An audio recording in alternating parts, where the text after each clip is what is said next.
اعوذ باللہ من الشیطان الرجیم بسم اللہ الرحمن الرحیم رب اشرح لی صدری ویسر لی امری واحلل عقدۃ من لسانی یفقہوا قولی واجعل لی وزیرا من اہلی یا رب زدنی علما یا رب زدنی علما یا رب زدنی علما آمین ثم آمین۔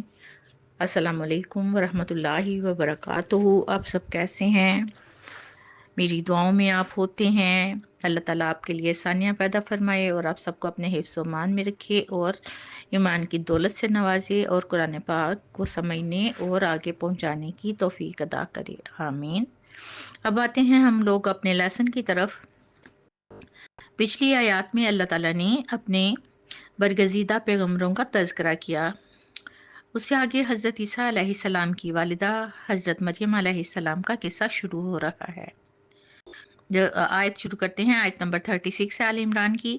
فلما وداعتھا، پھر جب اس نے جنا اسے، یعنی کہ یہاں بات ہو رہی ہے حضرت مریم علیہ السلام کی والدہ حضرت حنا کی، کہ انہوں نے جب جنا حضرت مریم علیہ السلام کو، قالت، انہوں نے کہا، ربی، اس نے کہا، اے میرے رب، انی وداعتھا انسا، بے شک میں نے اسے جنا ہے ایک لڑکی، واللہ عالم، اور اللہ کو خوب معلوم تھا، بما وداعت، اس کو جو اس نے جنا، ولیس الذکر کل انسا، اور نہیں ہوتا لڑکا لڑکی کی طرح، وانی، اور بے شک میں، سمیتھا مریمہ، میں نے اس کا نام مریم رکھا ہے، وانی، اور بے شک میں، اعیذھا بکا، میں اسے تیری پناہ میں دیتی ہوں، وذریتھا، اور اس کی اولاد کو بھی، من الشیطان الرجیم، اور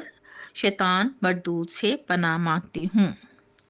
پچھلی آیت میں ہم نے پڑھا کہ حضرت عمران کی بیوی یعنی حضرت عمران کی بیوی یعنی حضرت مریم علیہ السلام کی والدہ نے منت مانی تھی، حضرت حنا تھا ان کا نام۔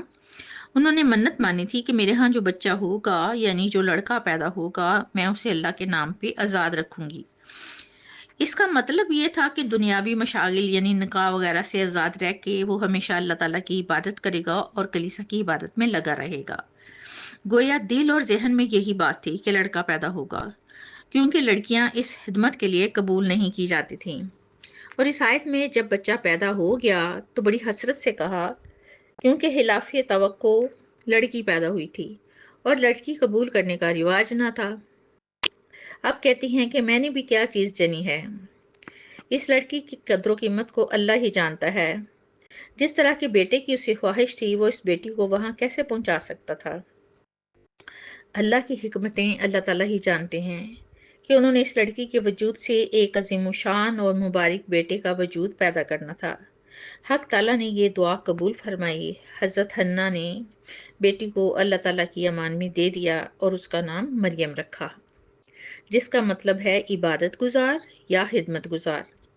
حضرت حنا نے اللہ تعالیٰ سے یہ دعا بھی کی کہ مریم اور اس کی اولاد کو شیطان کے شر سے محفوظ رکھے۔ یہاں اللہ تعالیٰ نے اس بات کی وضاحت فرما دی کہ انسان کی نظر میں بیٹے اور بیٹی میں فرق ہو سکتا ہے، لیکن اللہ تعالیٰ کی حکمت کے مطابق حضرت مریم علیہ السلام کی زندگی میں ایک عظیم مقصد رکھا گیا تھا۔ اس آیت سے ہمیں یہ سبق ملتا ہے کہ اللہ سبحانہ وتعالیٰ کی مرضی اور حکمت کو سمجھنا اور اس پر ایمان لانا بہت ضروری ہے۔ سورہ آل عمران کی آیت نمبر 37 پڑھتے ہیں۔ فَتَقَبَّلَہَا، تو قبول کر لیا اسے، ربھا، اس کے رب نے، بے قبول حسن، اچھی قبولیت سے۔ فَتَقَبَّلَہَا ربھا بِقَبُولٍ حسن، تو قبول کر لیا اسے اس کے رب نے اچھی قبولیت سے۔ وَأَنبَتَہَا نَبًّا حسناً، اور پروان چڑھایا اسے بہترین پرورش سے۔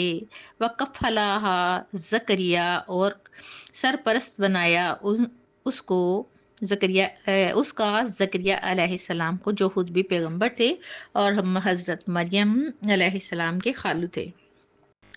کلما دخل علیہا، جب کبھی داخل ہوتے اس پر، زکریا المحراب، زکریا حجرے میں، یعنی کہ حضرت مریم کے حجرے میں، वजदा तो पाते इंदहा वहाँ रिस्क वजदा इंदहा रिस्कन मौजूद पाते इसके पास रिस्क। काला या मरियमा उन्होंने कहा, ए मरियम अन्ना लकी हाजा, ये सब कहाँ से आता है तेरे लिए।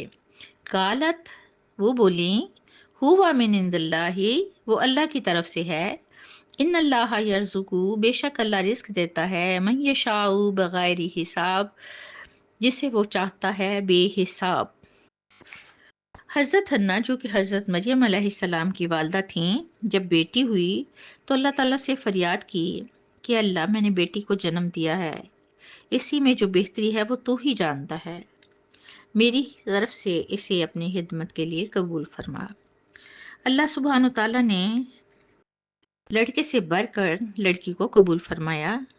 बैतुल मुक़द्दस में मुजावरों के दिलों में अल्लाह ताला ने ये बात डाल दी कि लड़के की बजाय लड़की को कबूल कर लें, क्योंकि इससे पहले लड़की का रिवाज नहीं था, यानी कि जो खिदमत के लिए लड़के दिए जाते थे वो सिर्फ लड़के ही होते थे, लड़कियां नहीं थी। तो अल्लाह ताला ने ये बात उनके दिलों में डाली कि लड़की को कबूल कर लें, क्योंकि इससे पहले सिर्फ लड़कों को ही खिदमत के लिए लिया जाता था। और वैसे भी हज़रत मरियम अलैहिस्सलाम को अल्लाह ताला ने कबूल सूरत बनाया। और अब जब ये सूरत हाल बनी कि मरियम को किसकी कफालत में दिया जाए, क्योंकि हर घराना मरियम की कफालत करना चाहता था। जो अल्लाह के घर के मुजावर थे वो खुद भी हज़रत मरियम अलैहिस्सलाम की कफालत करना चाहते थे। आखिर बात होते होते कुरान अंदाजी तक जा पहुंची। 3 मरतबा कुरान अंदाजी की गई। तीनों मरतबा कुर्रा जो है हज़रत ज़िक्रिया अलैहिस्सलाम के नाम का निकला। हज़रत ज़िक्रिया अलैहिस्सलाम अपने वक्त के पैगंबर थे और रिश्ते में हज़रत मरियम अलैहिस्सलाम के खालू थे, क्योंकि हज़रत हन्ना की बहन उनकी बीवी थी। इस तरह मरियम की कफालत की जिम्मेदारी हज़रत ज़िक्रिया पर आ गई और अल्लाह ताला ने अपनी बारगाह में उसने कबूलियत से सरफराज फरमाया। इस तरह अल्लाह सुब्हान ताला चाहते थे कि लड़की अपनी खाला की आगोश शफकत में परवरिश पाए और ज़िक्रिया अलैहिस्सलाम के इल्म और दयानत से मुस्तफ़ीद हो। हज़रत ज़िक्रिया अलैहिस्सलाम ने पूरी मराआत और जद्दोजहद से इस काम को अंजाम दिया, खूबसूरती से इस जिम्मेदारी को निभाया। आहिस्ता आहिस्ता वक्त गुजरा। जब हज़रत मरियम ज़रा सियानी हुई तो मस्जिद के पास उनके लिए एक हुजरा मखसूस कर दिया गया। वो दिन भर वहाँ इबादत में मशहूर रहती और रात को अपनी खाला के यहाँ चली जाती और रात उनके यहाँ गुजारती। अब रिस्क से मुराद हर खाने पीने की चीज़ है। कहते हैं कि हज़रत मरियम अलैहिस्सलाम के हुजरे में बेमौसमी फल आते, यानी सर्दी के मौसम में गर्मी के फल और गर्मी के मौसम में सर्दी के फल। बहरहाल अब हज़रत मरियम पर खुल्लम खुल्ला बरक़ातो करामात का नज़ूल होना शुरू हो गया। हज़रत ज़िक्रिया जब उनके हुजरे में आते तो ये गैर मामूली मुशाहदा करते, लेकिन कोई सवाल ना करते। आखिर एक दिन ना रहा गया तो आज़राह ताज्जुब हज़रत मरियम से पूछने लगे कि मरियम, ये चीज़ें तुम्हें कहाँ से आती हैं।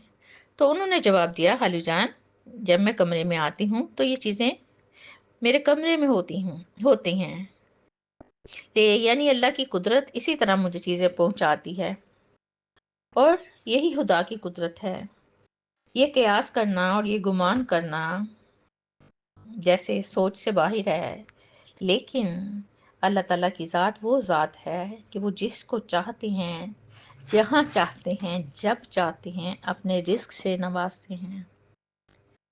ज़रा डूब के इस बात पे गौर कीजिएगा कि अल्लाह ताला आप खलूस से मांगे सही, कुछ मांग के देखें, यकीन जाने इखलास हुआ, नीयत ठीक हुई, जायज़ ख्वाहिश हुई तो इंशाल्लाह अल्लाह ताला नवाजेंगे। अल्लाह ताला की हिकमत को हम नहीं समझ सकते, लेकिन अल्लाह ताला हमें खूब समझते हैं, हमारे दिल के राजों को खूब समझते हैं और वो हमारे दिल की हर बात को जानते हैं। ये बात याद रखिएगा। इसके साथ ही मैं आपसे इजाज़त चाहती हूँ। हंसते रहिए, बसते रहिए, खुश रहिए, आबाद रहिए। नई वीडियो आने तक फिर मिलते हैं इंशाल्लाह। अल्लाह हाफिज़।